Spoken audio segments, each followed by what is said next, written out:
మరోసారి జీడి Nellore MLA doctor Thomas గారు కొన్ని వ్యాఖ్యలు చేయడం జరిగింది. చాలా అసహనంతో ఆయన మాట్లాడారు. బట్ ఎప్పుడు ఆయన ఆ విధంగా మాట్లాడడు.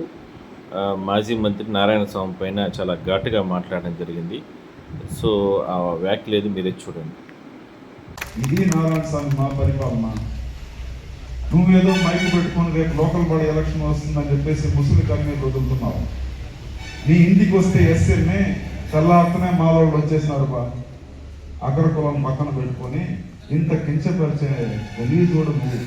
నేను వచ్చిన తర్వాత ఈ ఎస్సీ కాన్ఫరెన్స్లో ఎస్సీ కులస్తులు ఎంత హ్యాపీగా ఉన్నారంటే అది చెప్పడానికి మాటలు లేదు.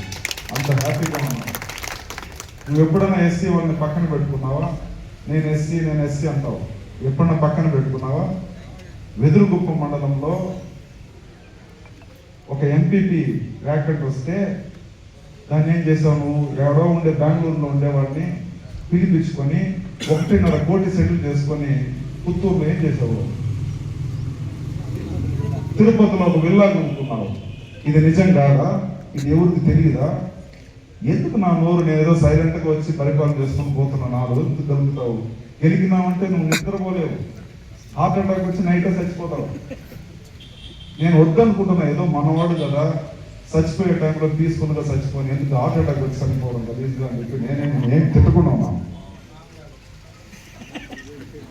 అదేవిధంగా లోకేష్ అన్న గారు ఇక్కడ పాదయాత్ర వస్తే లోకేష్ అన్న గారి పైన కేసు పెట్టావు. లోకేష్ అన్న గారి పైన కేసు పెట్టేంత మగోడను, అంత పెద్ద మగోడను, అంత పెద్ద పుడింగాను. మేము అనుకుంటే ఈ రోజు నైట్ నేను జడ్జితో కూర్చోబెట్టగలను. కారెంటారం పోలీస్ స్టేషన్లో అండర్ గారితో కూర్చోబెట్టగలను. లోకేష్ అన్న గారి పైన కేసు పెట్టిన దానికి ఈ రోజే నేను అండర్ గారిలో జడ్జితో కూర్చోబెట్టగలను. కానీ మా నాయకుడు మాకు ఒక క్రమశిక్షణ పార్టీ కాబట్టి, మా ముఖ్యమంత్రి గారికి ఇదంతా నచ్చదు కాబట్టి మేము సైలెంట్గా పోతున్నాము.